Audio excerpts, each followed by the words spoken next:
Este principio encierra la verdad de que todo es mente. Explica que el todo, que es la realidad sustancial que subyace a todas las manifestaciones y apariencias externas que conocemos bajo los términos universo material, fenómeno de la vida, materia, energía y, en resumen, todo lo que es evidente a nuestros sentidos materiales, es espíritu, que en sí mismo es inconocible e indefinible, pero puede ser considerado y concebido como una mente universal, infinita y viviente. Explica también que todo el mundo o universo fenomenológico es simplemente una creación mental del todo, sujeta a las leyes de las cosas creadas, que el universo como conjunto y en sus partes es una creación mental del todo, en cuya mente vivimos, nos movemos y tenemos nuestro ser.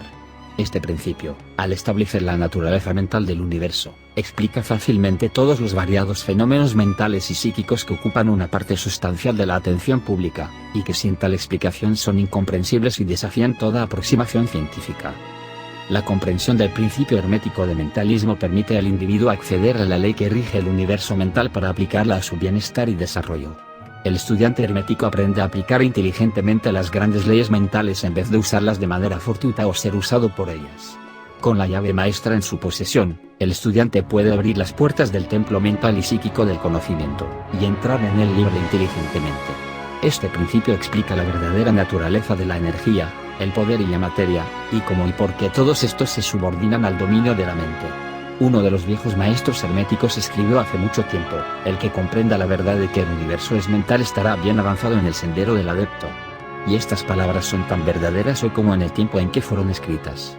Sin esta llave maestra, la maestría es imposible, y quien no la posea llamará en vano a las puertas del templo.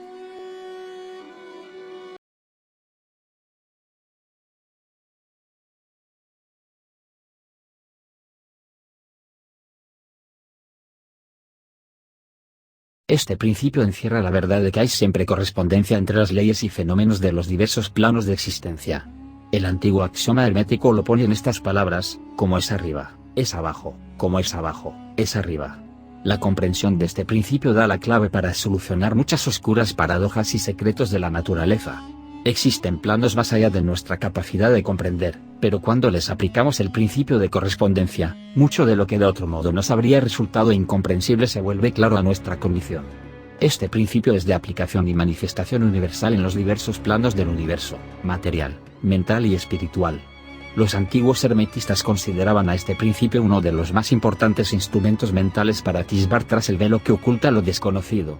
Su uso puede llegar a rasgar el velo de Isis al punto de vislumbrarse la cara de la diosa.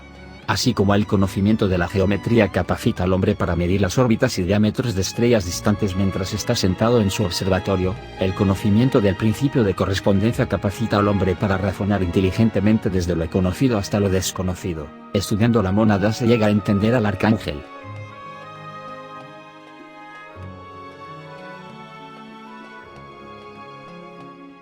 Este principio encierra la verdad de que todo está en movimiento, de que nada permanece inmóvil, cosas ambas que confirma por su parte la ciencia moderna, y cada nuevo descubrimiento le verifica y comprueba.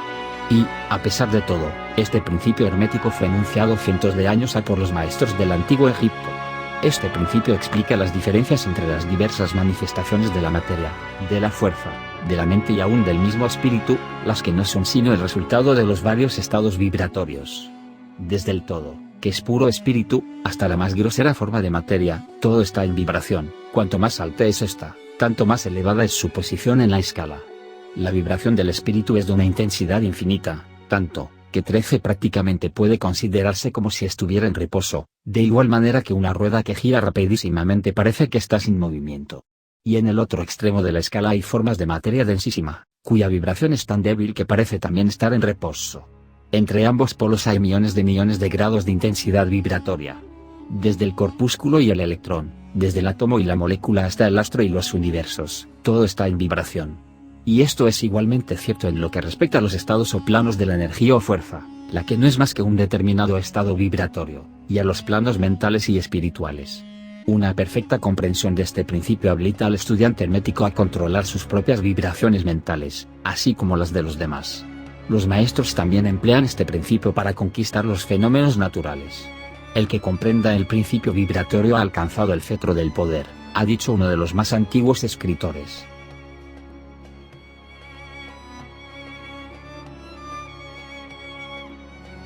Este principio encierra la verdad de que todo es dual, todo tiene dos polos, todo su par de opuestos, afirmaciones que son de otros tantos axiomas herméticos.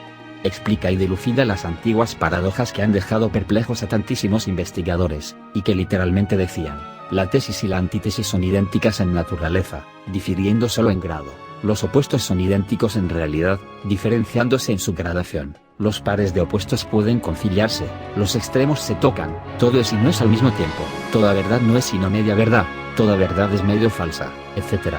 Este principio explica que en cada cosa hay dos polos, dos aspectos, y que los opuestos no son, en realidad, sino los dos extremos de la misma cosa, consistiendo la diferencia, simplemente, en diversos grados entre ambos. El calor y el frío, aunque opuestos, son realmente la misma cosa, consistiendo la diferencia, simplemente, en diversos grados de aquella. Mirad un termómetro y tratad de averiguar dónde empieza el calor y dónde termina el frío.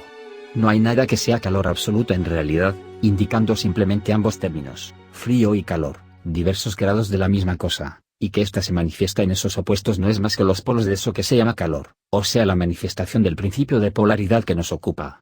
El mismo principio se manifiesta en la luz y la oscuridad, las que, en resumen, no son sino la misma cosa, siendo ocasionada la diferencia por la diversidad de grado entre los dos polos del fenómeno. ¿Dónde termina la oscuridad y dónde empieza la luz? ¿Cuál es la diferencia entre grande y pequeño? ¿Cuál entre duro y blando? ¿Cuál entre blanco y negro? ¿Cuál entre alto y bajo? ¿Cuál entre positivo y negativo? El principio de polaridad explica esta paradoja. El mismo principio opera de idéntica manera en el plano mental. Tomemos, por ejemplo, el amor y el odio, dos estados mentales completamente distintos aparentemente, y notaremos que hay muchos grados entre ambos, tantos, que las palabras que nosotros usamos para designarlos, agradable y desagradable, se esfuman una en la otra, hasta tal punto que muchas veces somos incapaces de afirmar si una cosa nos causa placer o disgusto. Todas no son más que gradaciones de una misma cosa, como lo comprenderéis claramente por poco que meditéis sobre ello. Y aún más que esto, es posible cambiar o transmutar las vibraciones de odio por vibraciones de amor, en la propia mente y en la mente de los demás, lo que es considerado como lo más importante por los hermetistas. Muchos de los que leéis estas páginas habréis tenido experiencias en vosotros mismos y en los demás de la rápida e involuntaria transición del amor en odio y recíprocamente. Y ahora comprenderéis la posibilidad de efectuar esto por medio del poder de la voluntad, de acuerdo con las fórmulas herméticas. El bien y el mal no son sino los polos de una misma y sola cosa, y el hermetista comprende y conoce perfectamente el arte de transmutar el mal en el bien aplicando inteligentemente el principio de polaridad. En una palabra, el arte de polarizar se convierte en una fase de la alquimia mental, conocida y practicada por los antiguos y modernos maestros herméticos.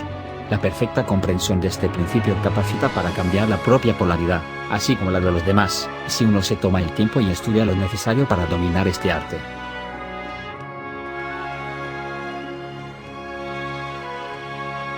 Este principio encierra la verdad de que todo se manifiesta en un determinado movimiento de ida y vuelta, un flujo y reflujo, una oscilación de péndulo entre los dos polos que existen de acuerdo con el principio de polaridad, descrito un momento a. Hay siempre una acción y una reacción, un avance y un retroceso, una ascensión y un descenso. Y esta ley rige para todo, soles, mundos, animales, mente, energía, materia. Esa ley lo mismo se manifiesta en la creación como en la destrucción de los mundos, en el progreso como en la decadencia de las naciones, en la vida, en las cosas todas, y, finalmente, en los estados mentales del hombre, y es con frecuencia esto último que creen los hermetistas que este principio es el más importante. Los hermetistas han descubierto este principio, encontrándolo de aplicación universal, y han asimismo descubierto ciertos métodos para escapar a sus efectos, mediante el empleo de las fórmulas y métodos apropiados. Emplean para ello la ley mental de neutralización. No pueden anular el principio e impedir que opere, pero han aprendido a eludir sus efectos hasta un cierto grado que depende del dominio que se tenga de dicho principio. Saben cómo usarlo, en vez de ser usados por él. En este y en otros parecidos métodos consiste la ciencia hermética. El maestro se polariza a sí mismo en el punto donde desea quedarse, y entonces neutraliza la oscilación rítmica pendular que tendería a arrastrarlo hacia el otro polo. Todos los que han adquirido cierto grado de dominio sobre sí mismos ejecutan esto hasta cierto punto, consciente o inconscientemente, pero el maestro lo efectúa conscientemente, y por el solo poder de su voluntad alcanza un grado tal de estabilidad y firmeza mental casi imposible de concebir por esa inmensa muchedumbre que va y viene en un continuado movimiento ondulatorio, impulsada por ese principio de ritmo. Este, así como el de la polaridad, Ha sido cuidadosamente estudiado por los hermetistas, y los métodos de contrabalancearlos, neutralizarlos y emplearlos, forman una de las partes más importantes de la alquimia mental hermética.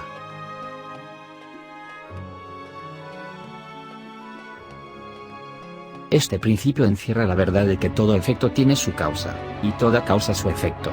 Afirma que nada ocurre casualmente y que todo ocurre conforme a la ley. La suerte es una palabra vana, y si bien existen muchos planos de causas y efectos, dominando los superiores a los inferiores, aún así ninguno escapa totalmente a la ley. Los hermetistas conocen los medios y los métodos por los cuales se puede ascender más allá del plano ordinario de causas y efectos, hasta cierto grado, y alcanzando mentalmente el plano superior se convierten en causas en vez de efectos. Las muchedumbres se dejan llevar, arrastradas por el medio ambiente que las envuelve o por los deseos y voluntades de los demás, si estos son superiores a las de ellas. La herencia, las sugestiones y otras múltiples causas externas las empujan como autómatas en el gran escenario de la vida. Pero los maestros, habiendo alcanzado el plano superior, dominan sus modalidades, sus caracteres, sus cualidades y poderes, así como el medio ambiente que los rodea, convirtiéndose de esta manera en dirigentes, en vez de ser los dirigidos. Ayudan a las masas y a los individuos a divertirse en el juego de la vida, en vez de ser ellos los jugadores o los autómatas movidos por ajenas voluntades. Utilizan el principio, en vez de ser sus instrumentos. Los maestros obedecen a la causalidad de los planos superiores en que se encuentran, pero prestan su colaboración para regular y regir en su propio plano. En lo dicho está condensado un valiosísimo conocimiento hermético, que el que sea capaz de leer entre líneas lo descubra, es nuestro deseo.